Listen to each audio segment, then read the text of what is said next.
after a probably 1.25 hour driving today. We have a new style that we do things at the moment is we just drive for half an hour to a shopping centre. Here the main shopping centres have plenty of restaurants and that, and so we just go. Today we had a restaurant, we had a nice meal, we have our main meal at lunchtime, and then we found on Google Farm Homestay, which is this place here, and Nock rang and talked to the guy, and he said, what do you need when they get there? And Nock said, if you have power, we need power. If you have water, we need water, but we don't need anything. And he said, really? And he obviously is off doing another job somewhere, and he's actually fully booked out tomorrow, so we could only stay one night. And so we arrived here, and we've never had a campfire in Thailand ever. And here we have campfire Nock.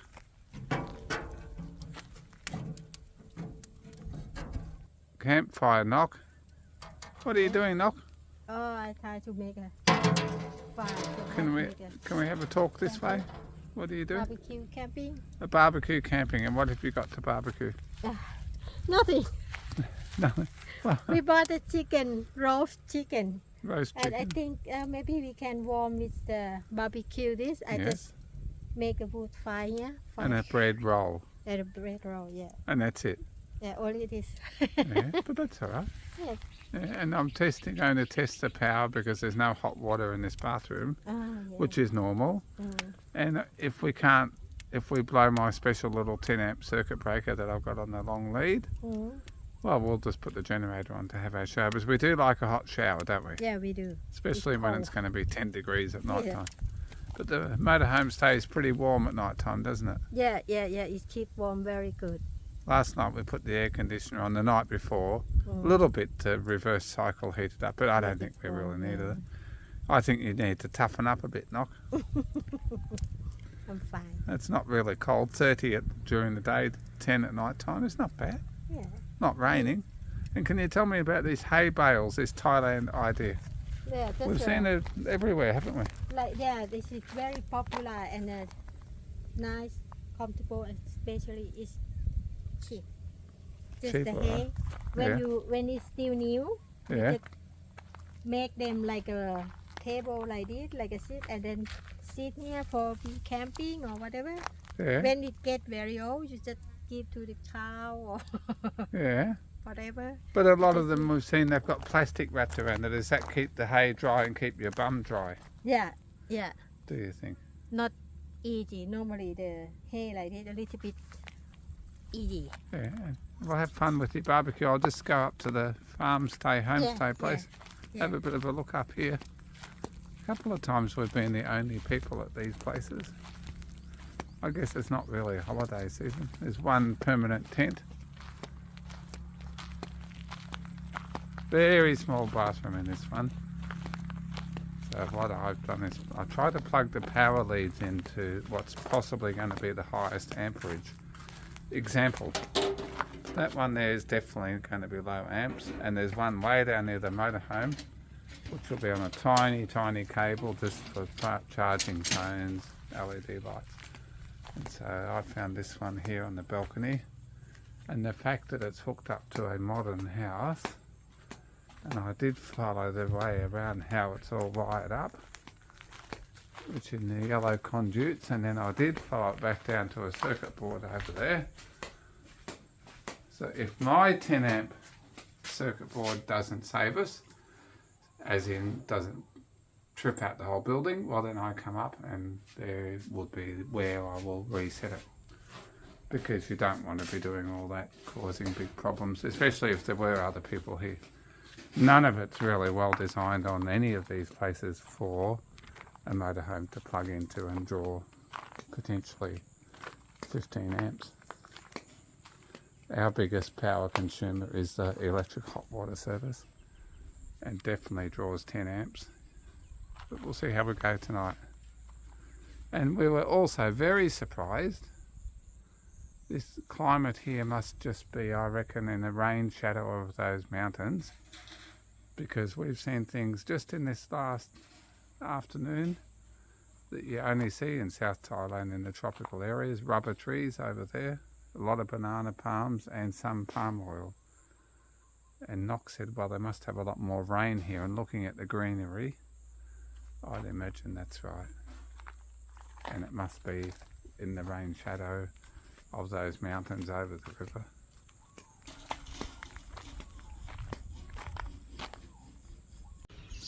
Some days you just find a nice spot. This is our room and view from Mekong River View Hotel. Look at this, just going past at the moment. There's the broom man tooting his horn. This is just a really quiet little town, and this might be his wife over here, I would imagine. There's a lady down there selling Nock something. I reckon there's everyone. Nock's just having a morning down there doing a bit of cleaning, while I'm up here doing my tax returns. Nocky! Huh? Hello? No. Huh? Can you give us a smile? Oh, I can't. Oh, there she is. You really remind me. Hey, you're lucky you're not the lady riding around on the bike selling brooms and things, hey? You really remind me that is the future, my job in the future, right? That's not your future, Nock. I think you're very, very safe being a YouTube video star. You have a nice day. Yeah, I'll be down when I'm finished. The rest of the hotel. Okay. I have learnt in Thailand that if you don't ask, you don't get. Hang on. Don't ask, you don't get. And you might get anything that you ask for. So I got Nock to translate to the laundry lady. We're at the only coin laundry in this town. And Nock, I asked you to ask this lady, can we plug in and charge the motorhome? We'll give you 30 baht. And you talked to her, what'd she say? It's okay. She said, okay. So while we're doing the laundry, that we're charging the motorhome as it's down to 45% battery. Yeah. And so we just put about 30 amp hours in. Yeah. And then she's going, hell, thank you for the power. And your laundry is very nice. Thank you very much. And sorry, we got a bit close to your awning, but we didn't really break anything yet. And so everything is fine. Thank you. Bye. My little fire under the table's just kicked in beautifully. Look at that. There's a couple. Oh, who do those legs belong to? I'm having papaya salad, not spicy. Omelette. Fish out of the river. And papaya salad, very spicy. How was your dinner, Nock? Perfect. Have you ever seen somebody in anywhere in the world brings a little fire pot, puts by your feet? No. Ever? Never seen. Yeah, first shop. And I could sit there all night, and it's the only place in Thailand we've been to where the music is just a guy Live music. on a guitar with no dance music, No. no 7,000 speakers playing. Da, da, da, da. Beautiful. I am on sunrise watch this morning in the beautiful little town of Bung Khla on the shoulder of Thailand. Just like when I used to be at work at sea, this is the early morning watch. As is the teacher over there at the school who just opened the gate. When we arrived in this town yesterday, the camping area that we were going to go to, the campground, we called them, and they were closed for whatever reason. And so then we come to the town and thought, well, let's just sit here and have lunch, have a look around and just see what happens and see if we can find somewhere to camp. Ask around, ask a few people. So we stopped here, and I'll show you where we parked in a minute. And then there was a knock on the door not long later, and an official looking car parked in front of us. And it was the obiter of the town. So in our country you would call him either the Shire president, the local government, manager of the town basically. And he was such a proud man, and he had a little bit of English, but Nok was here and she translated anything I didn't understand. And he told us about his town, and so this is called the shoulder of Thailand. So those two mountains over there in Laos, and this little part here is the most eastern part of Thailand, northeastern part, which is why he calls it the shoulder. So great little project happening here, well, millions of US dollars a project. And he explained it all to us, and he was so proud that he could help the local people. And there was a fair few people walked past when we were standing outside.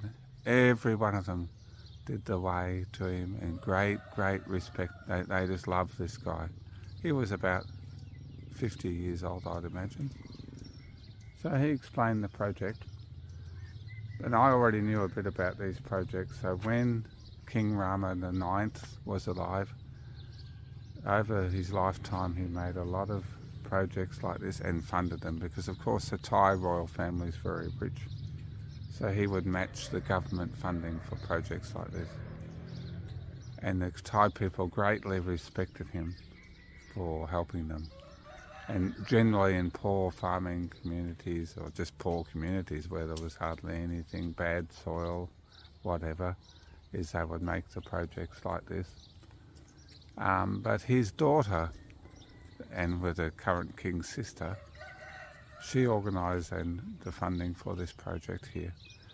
So if you look down here is the alluvial flats of the Mekong River, and I guessed yesterday, I thought, well, that has to be covered in water in the summer, and it was this summer. Oh good, here's a farmer coming down now, the first one starting work.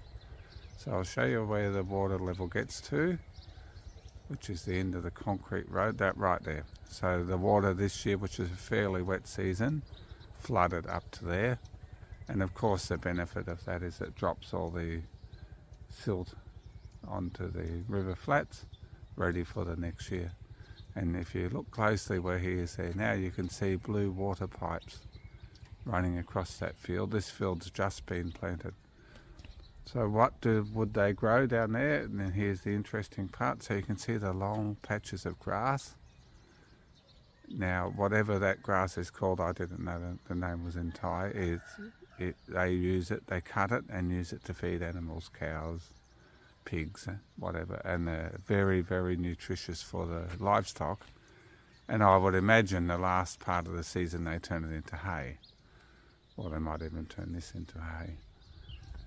So that new concrete part was the first part of the project. There's two of those on the front of the town, and way down there in the distance where the river starts turning is a Thai river, joins in right there, comes down from the hills behind and the flatlands in Thailand, joins the Mekong, and they did a similar big concrete wall project down there, and they built a weir. Now the weir, we actually drove past there yesterday, and down in the banks of the river on the weir is a big array of solar panels and a pump, and I thought, well, that's very interesting. And then I didn't think too much more about it until we met the Obiter yesterday, and he designed and had the pump built and installed it and everything. And so what happens is this. You can see where the motorhome is there. I'll just walk along a little bit further and you'll see an old water tower, which would have been a town supply originally. So just above the motorhome, that concrete water tower now fills up, obviously when the sun's shining, from this quite a big pump down on the river just before the weir. So the weir was built, of course, so they can trap the water and have the water for this time of the year, because 10 years ago, before that was built, of course, in the dry season, that river would have been dry as well. There would have been very limited water coming through it. So the water's stored up in that tank. Sorry for the long story, but it's very interesting. The water's stored up there, and then I'll go along a little bit further and I'll show you the irrigation project. So it's all, there's no diesel, no electricity, nothing used to do this. And the land for the people is free. The water is free. If you want to go and have a plot of land down there, you apply to the Obator. And yes, you get the plot of land, and then all you have to do is farm it yourself. And of course, Mother Nature takes over the rest in the wet season and doesn't wash it away, but covers it all up with water, and you start again next year. So when we met the Obator yesterday, he came and knocked on the door. And after a while, I invited him in. I said, "Mate, come in." And we sat down and we had a beer. And I said to Knock, can you ask him, is somewhere around here we can stay the night, because we couldn't find a campground. And Knock said he's already told us to stay here. Just park there, very safe. He's got security cameras all around the town. He even showed us his security camera app. You can look at any of the main roads and make sure everyone's safe. Now, I just love this down here. So this area here on the terraces is obviously above the flood line, and these would be permanent gardens along here. And he's built a water main. There's the water main there, and that goes all the way back up to the water tower. And then they put in a green tank for every plot. Here's one here. And then running, you can see the pipe goes up to the top of the tank. They turn a valve on and fill the tank. And then they've got I watched them do this yesterday. They've got that hose runs down to the tank in the middle of the garden. And in that, they've got a bucket and a watering can. So the couple I saw down there yesterday, he goes and fills up the watering can, and he just walks along and waters the vegetables. There's the watering can right there next to that other bucket. And there was a man and his wife down there yesterday. That's their plot. Just lovely to see. Now this plot here is just starting. You can see down there. And of course here's the original stairs that would have gone down to the river, and access down to there. Now the other major thing that the Obator told us, and the sun's just coming over the mountain there now, yesterday was so windy here, and he said 5 kilometres either side of this town there's hardly any wind, but every day we have between 20 knots and 50 knots in the summer coming through here. And he explained how it happens. He said he calls it the air conditioner. So in the winter like now, it's not such a good thing, because it's an awfully cold, annoying 20 knots of wind. So in a way you would call this a katabatic wind. The easterly wind comes up behind that mountain all the way across to Asia, hits the back of that mountain, comes up the hill, and of course the pressure up on the top is lower air pressure than down the bottom here, and the temperature is certainly different too. And so the wind comes roaring down into this valley, into the river valley, and through the river valley, all sorts of directions, and blows harder of course than what it would out if the hill wasn't there. So to my right and to the east, those hills dissipate. There's quite a lot. There's not really any hills down there.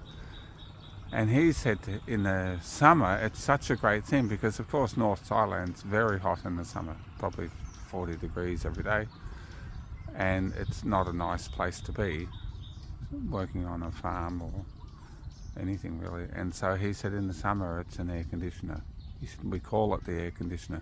He said it's the most beautiful, cool wind comes through this valley, and all the people can work. Everybody's happy because it's not hot. This is like a heritage house for the middle of the town. The old Thai style house, built to be cool, all built of timber. I would suggest it could well be teak. I'll just go over there and have a look. And it's not a tourist attraction because they don't have tourists here. So why the Obator come and saw us? Because he's so proud of his town, and he's never seen a tourist here in a motorhome, and he's trying to promote tourism. People coming to look at the project, people coming to look at the town, because it's off the track a little bit. It's just not really somewhere that you would come as a tourist. I don't think there's even a hotel. There's not even many shops really. And then this area is his other little project where he's going to promote tourism here. So when he saw us, he just wanted photos of us, the motorhome. He stayed for about an hour. Had a lovely talk, told us everything. And he was so excited. Tourist in his town. And he invited us round to his office this morning before we go. He said, can you please come to our office and we'll take some more photos. And it was one of those wonderful experiences to be so welcomed by, especially by a government official. Oh, there's a public toilet there too, look at that.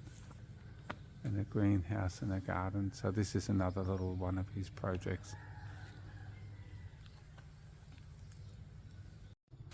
I've just come up to the middle of the village town, and that is just a magnificent house. Very, very nice. Next to the temple. And then what we also learnt yesterday, that for many, many, many years there has been riverboat races on this river.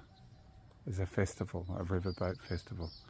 And I just happened to find this sign and this painting depicting the ceremony. So there's obviously the royal family or the leader of the area there, and there's his little area where he stands up there to watch the riverboat races, and they still have these riverboat races every year up and down the river.